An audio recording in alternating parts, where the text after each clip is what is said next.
I judged them, honestly. I judged them negatively. I said they must not have good willpower and they failed, and all you have to do is eat less and move more, right? So I said, you know what? I'm going to go on a diet. I'm Dr. Harrington. I could do this. And I failed. I failed miserably. And I thought I was eating less and I was gaining weight.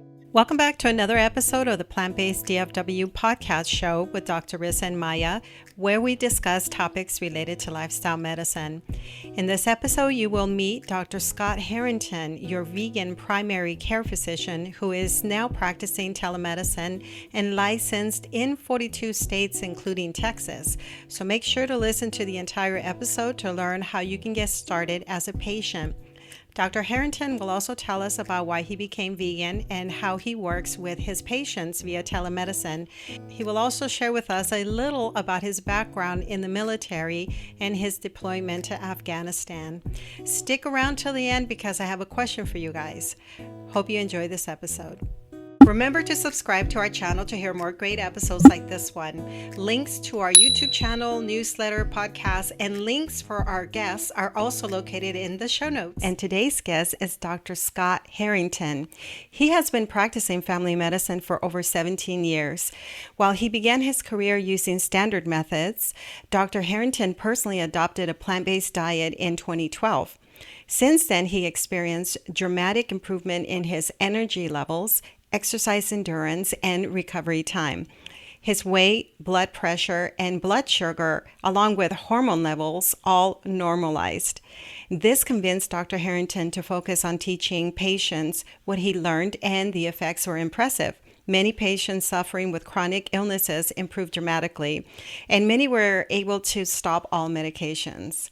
Welcome, Dr. Harrington. Thank you for having me. I feel so lucky to be on your show. I'm so happy that we were able to communicate right away. You posted that you're open for business in some of the vegan Facebook groups that I'm part of, and I was really excited to hear about that, and I think you got really good response. Let's start with telemedicine and how that works. I have been working in telemedicine and urgent care for a while and decided to open my own practice. With urgent care, you only have so much time to tell people about the plant-based diet, and I think that's the most powerful message that we could give our patients right now because it's such a strong effect, a healing effect. So I decided, hey, I want to open my own practice, and through my telemedicine experience and working with these telemedicine companies, I've accumulated licenses over the years. Right now, I have 42 states. And counting. So the goal is to be nationwide to offer this service anywhere you live in the United States, eventually Guam and Puerto Rico and the American territories as well. Well, the vegan community is very happy to have you on board. So I said in the past, that we tend to have people reach out to us and ask us if we can refer them to a primary care physician who's vegan.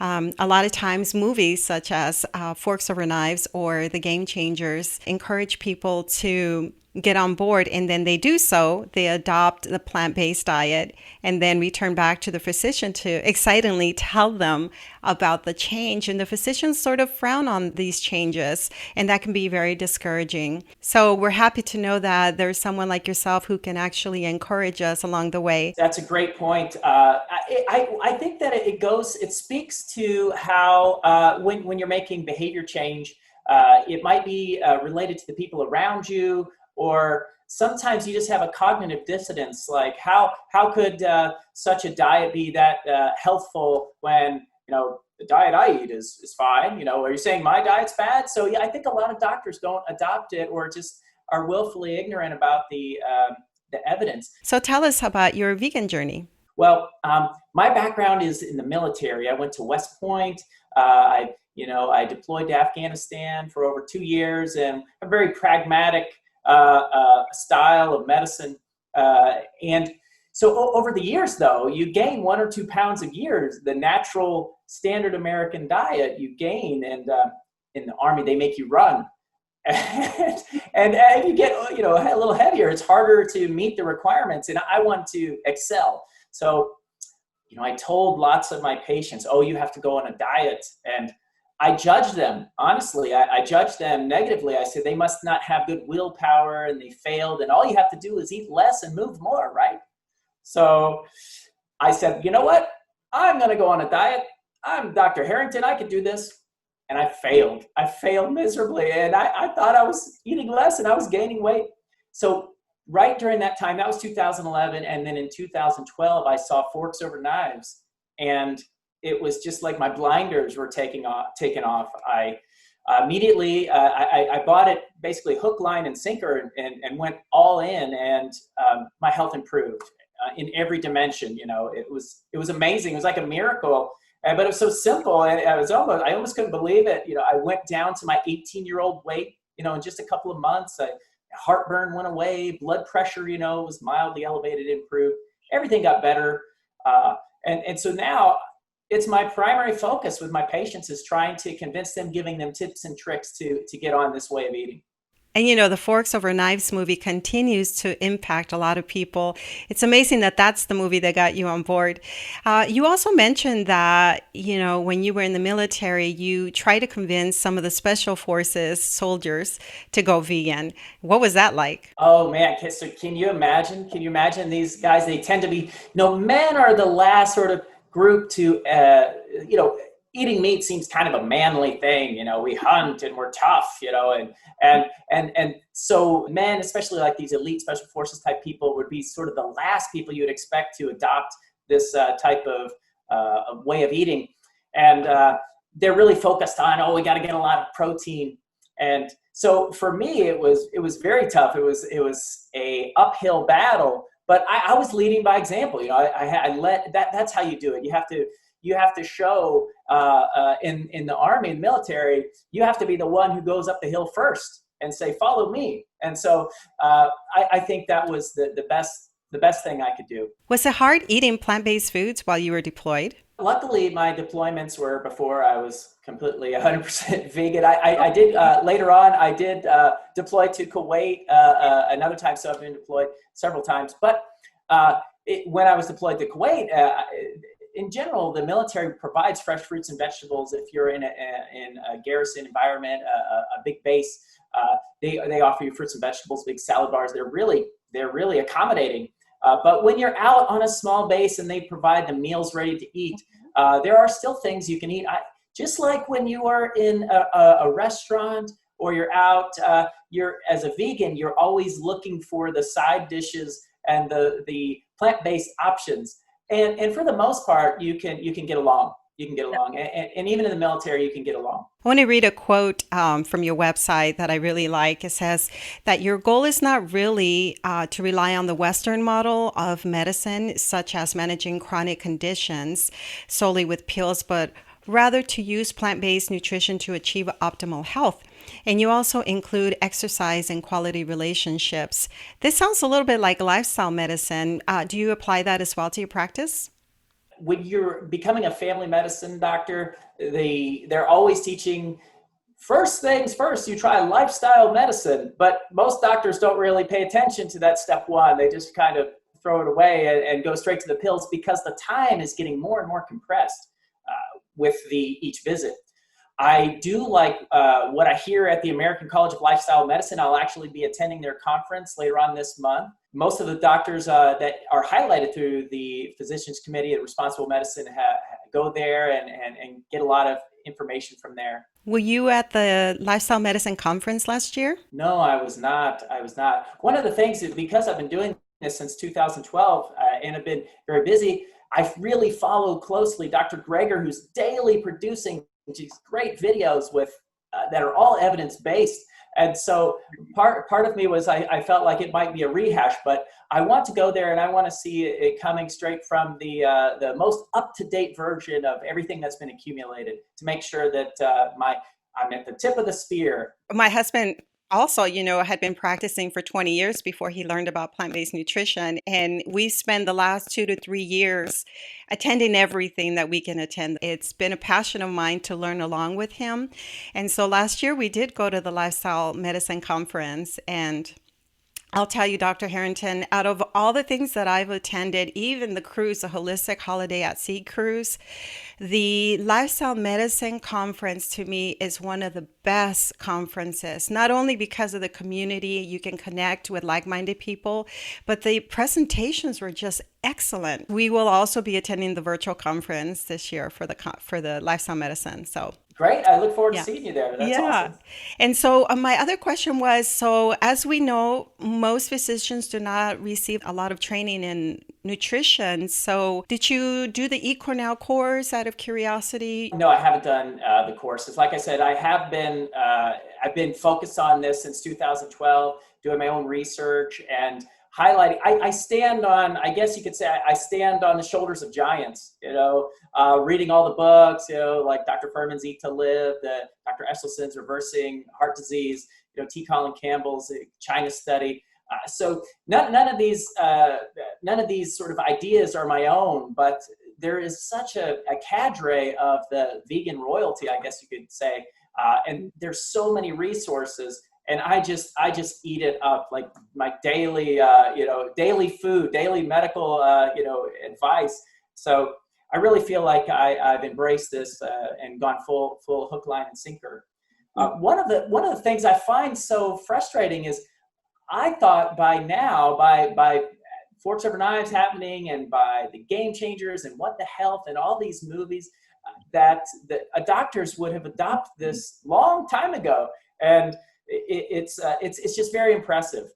So, like I said, most people don't adopt something unless they see it around them, all their peers. It's kind of like how back in the 70s, the United States used to be a smoker's paradise. But now nobody smokes. So it takes a tipping point for things like the social change. A while back, I interviewed a physician who's been vegan for 30 years. And so he also soaked up all of that from the pioneers in plant-based nutrition, kind of is self-taught. And he said, I don't feel the need to write my own book. There are plenty of resources, like you said, plenty of books out there. I just send my patients that way.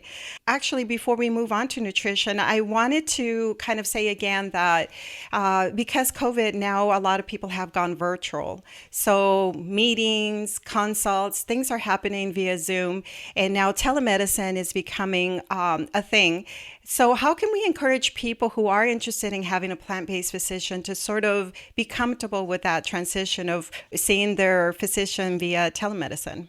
Great question. There is when a new technology comes out, people don't always adopt the technology. It's like the coronavirus has nudged us this way. And since I've been working with telemedicine for the last 3 years, 100%, I really feel that the technology sells itself. As soon as somebody does a telemedicine visit, they can't believe that they ever, rushed to a doctor's office, ever sat in a sick waiting room with people coughing on them, was late to the appointment and had to pay a late fee, and then, going. So nowadays, telemedicine is just going to be the standard of care. So right now, it might seem some sort of, new-fangled technology, but the biggest complaint that people have about the idea of telemedicine is the exam. And for a primary care doctor, over the years, you tended to think of a doctor coming to your house and listening to your heart and with a little black bag and those days are of course over. And then what happened? You're in the office and people are coming to you. And then once the electronic medical records happened, the doctor's on the computer, staring at the computer, typing in everything. And less exam actually happened, and less laying on hands. And the doctors oftentimes rely on studies, more sometimes in their own exam. And I know that is somewhat, that sounds kind of depressing and the wrong way to go. But honestly, what does your primary care doctor do? He or she educates you, maybe gets you to see a specialist or writes for preventative care. And these things are totally doable through telemedicine. In the case of an urgent care situation, you're short of breath, or your child has a bad ear infection where you just can't look inside someone's ear on telemedicine without appropriate technology. If you're in this situation, urgent care is what you need. Well, woman care is best, through GYN. Obviously, you need to have some doctors who are totally procedure based. and that's where a primary care doctor can get you referred. So I think it's a win. Sure. And you mentioned that there are some limitations. So if a person has other conditions related to the heart, the lung, or even needing an ear exam, then you send them somewhere else. So you can't do that via telemedicine. Right, but that's going to be a thing of the past as well. They're starting. The companies are developing devices that have an otoscope, an ear checker, but that goes to a device and uploads it to the internet, or a stethoscope that you can put on your chest. There's a company that I'm going to partner with in November. On November 1st, I'm going to be a preferred provider with a company called Taito Care.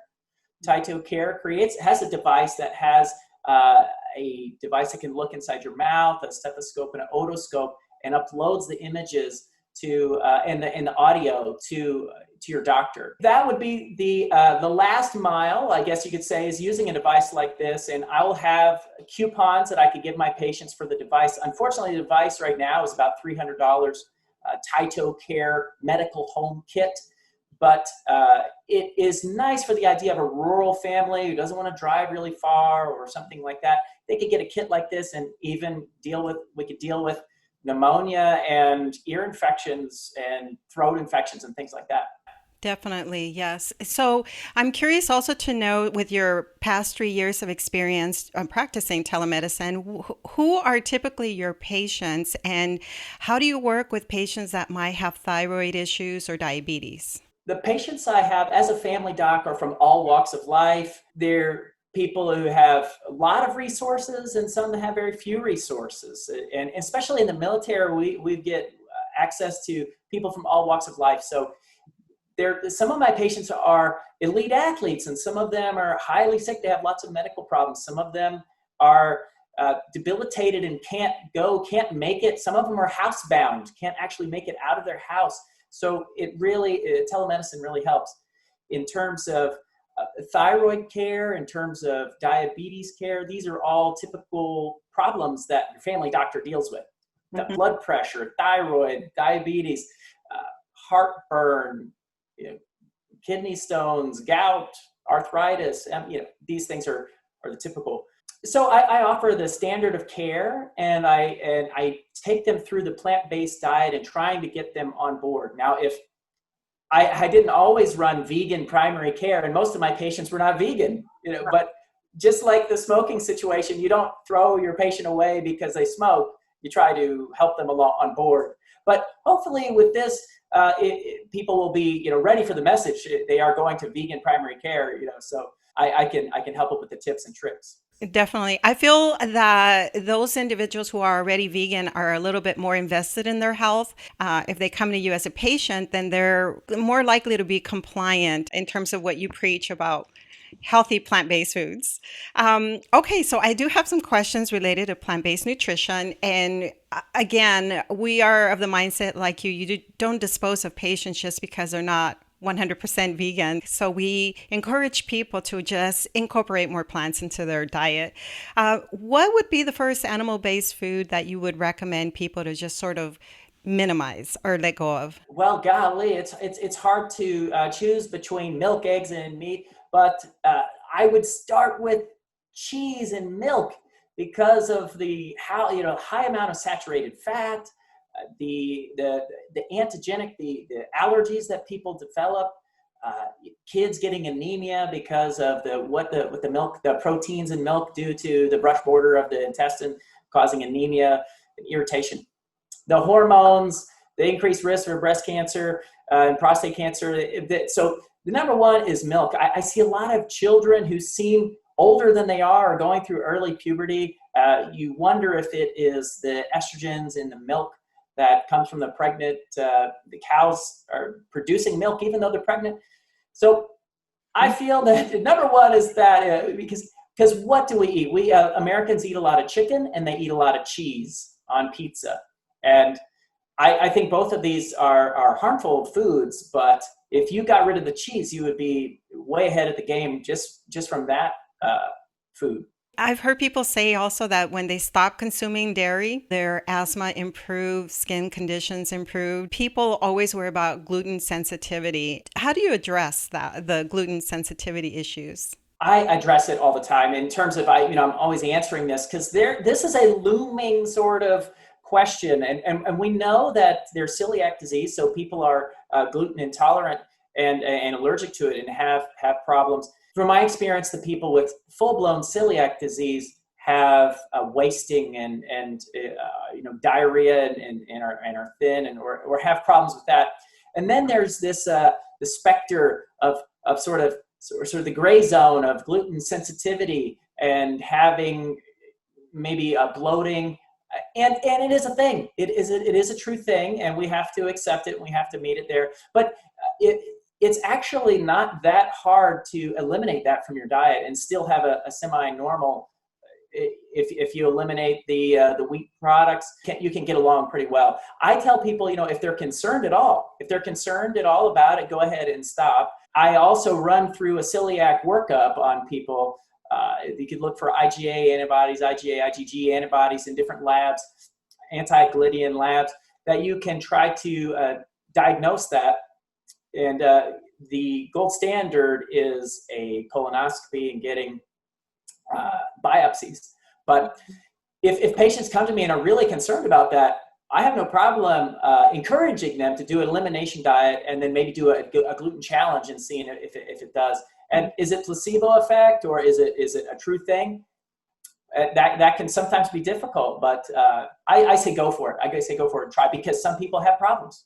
Yes. And actually, when you mentioned labs, that was one of my questions was, if I come to you and I'm interested in having you as my physician, what would be the first step? Great. So this question is, okay, telemedicine, what happened if I saw you? What would you do on your first visit? What would happen? Well, yeah, we'd meet each other. We'd have a first visit, and I would have you sign some paperwork so that I could get medical records from your last doctor. We could, if you had problems like diabetes, we draw blood work. If we have an office and we were brick and mortar office, we would do blood work for diabetes. We would follow your hemoglobin A1C. If you had a thyroid problem, we would follow your TSH, the thyroid stimulating hormone, and we would meet you back. And I'm connected with an EMR called Athena Health, and just like all the other EMRs, they have a patient portal. And when we order the lab would come back to the patient portal. The patient would be able to review it themselves, and then we would discuss, maybe have a follow-up appointment to discuss, just like you would with a brick and mortar doctor. Awesome. And do you partner with anyone else in terms of like a registered dietitian, or I know that you're in sort of solo practice, but do you collaborate with other people? We are still early here. This is our first week, honestly, with vegan primary care. And that's our intent. Our intent is to develop a group of telemedicine doctors who can provide consults so that we can be 100% telemedicine. When you have you need to have a certain brick and mortar aspect for procedure-based specialties. But there are doctors out there who are specialty-based, but because of COVID, they're at home and they can offer consults and can discuss. And it all depends on how many licenses they have. So we're just starting out, and that's the goal. The goal is to find a group of plant-based, like-minded doctors who are willing to take telemedicine consults, and that will be down the pike real soon. Actually, if we can touch on licensing, because I did have that question as well. So there are some physicians that have been in practice for quite a while and yet only hold licenses in 1 or 2 states. How does that work? How difficult is it to expand to other states in the country? It is kind of a pain in terms of the requirements are kind of annoying. You got to get fingerprinted, and you have they ask for your employment history from, like when you were born and all the way up. And so you might have to get references from people from 10 years ago or 20 years ago. And so it is difficult, but it's just the way of the future. And doctors, if they haven't already, they're starting to get all their licenses in states. They'll start with the states that are most populated and go along. Currently in COVID right now, some states are having a reciprocity where they'll give you a temporary license and they'll set you up. So that's something that's going on right now. currently, several of my licenses are through the temporary, but the vast majority are through the standard licensing. Well, that sounds like a wonderful thing that it's becoming a little bit more available. People that have heard the message that food can be medicine are starting to sort of make that change during this COVID time, especially when we were all in quarantine and kind of forced to cook at home. There are more and more people that contact me and tell me that they've lowered their blood pressure, they've improved the cholesterol, lost weight, have more energy. And those are the people that I think would want a physician like yourself. They are already on board. They just need the physician to also be on board and to encourage them. Absolutely. How cool would it be if you wanted to get some labs, but you didn't want to go to the office? You could sign in. I do want to highlight that people can contact me as a consult. They just want to talk about, some choices they made with vegan lifestyle.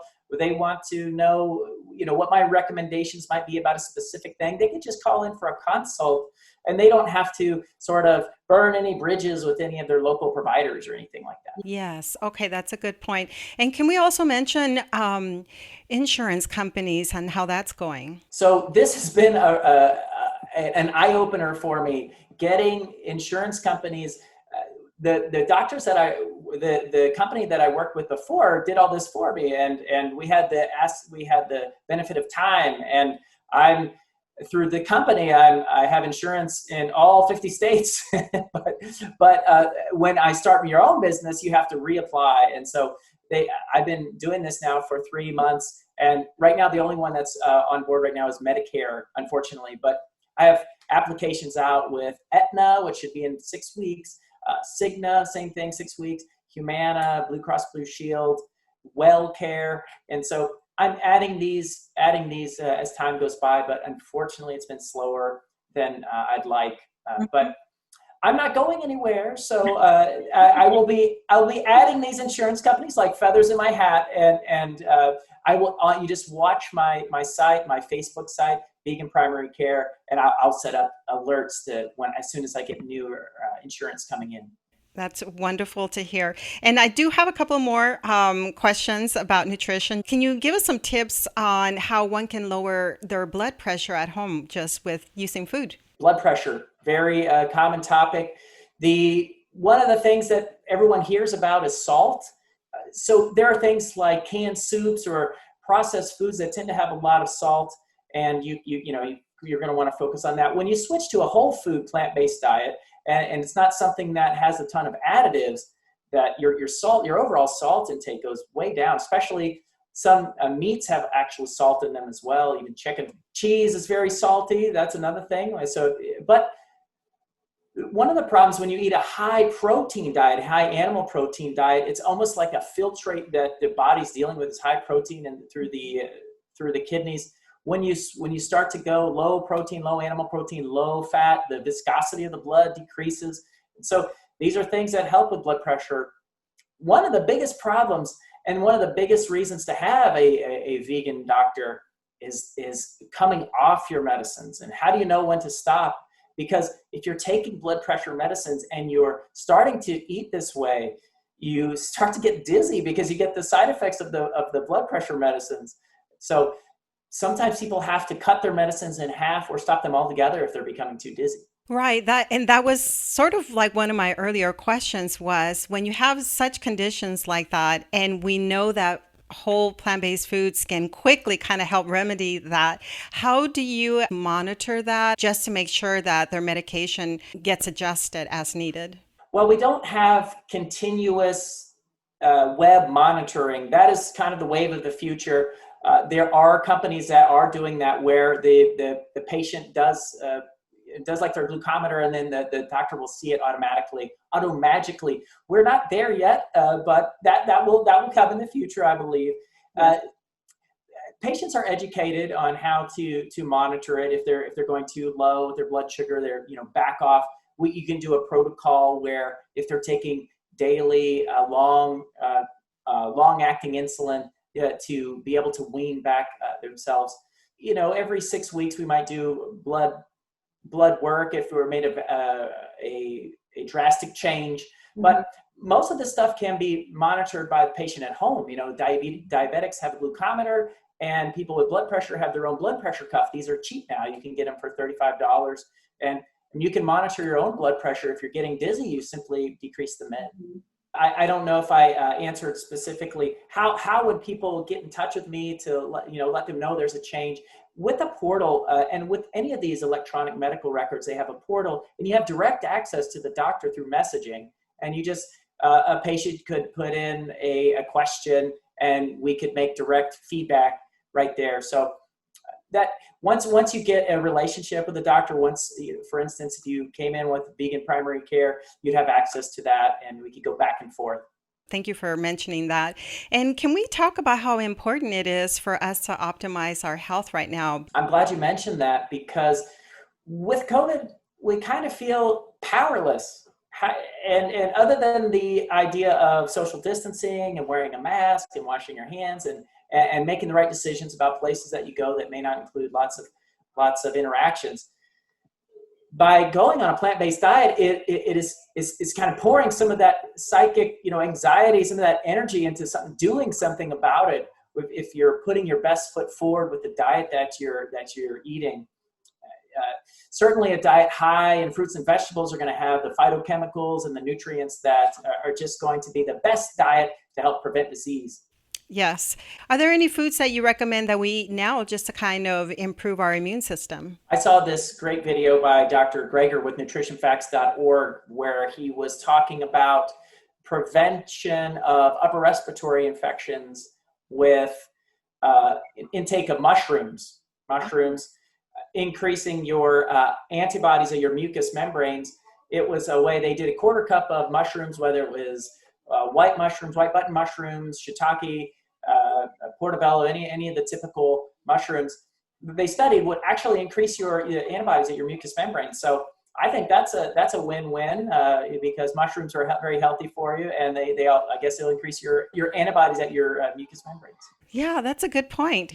So there's the allium vegetables. You wonder if that's going to help, like garlic and onions. But Dr. Furman's G-bombs, greens, beans, onions, and mushrooms, berries, and seeds. These are the foods that contain the most nutrient density. And so that's what he recommends, that you include these every day. Wonderful. And is there anything else you'd like to tell us that I might have missed? Dr. Furman has G-bombs. I came up with this thing about when you're trying to figure out what to eat for dinner. You've heard of Taco Tuesday. Well, I kind of expanded that. And I say, well, Mangia Monday, have some Italian food with, spaghetti with veggies instead.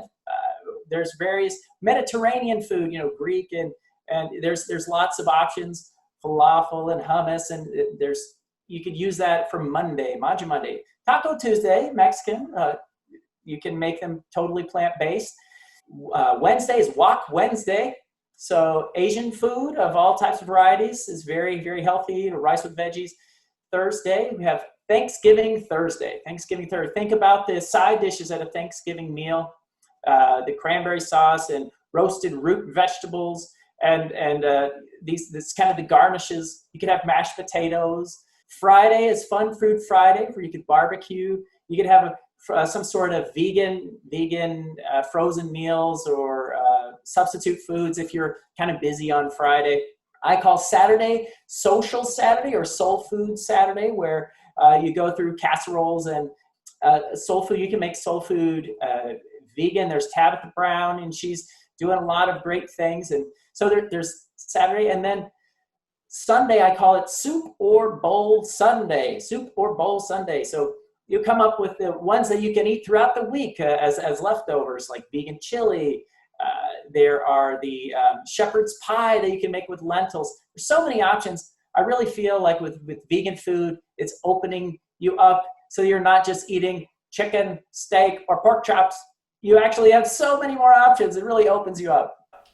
I really like that. What do you call those recommendations, Dr. Harrington's weekday meals or hashtag Dr. Harrington's meals? I don't know.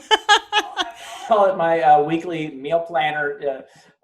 But Yeah, I'll have to send you something. It's just something I try to give people an idea, because a lot of times you get into your old habits. If you could just turn your foods that you normally ate that were not plant-based, you can oftentimes turn them into plant-based foods.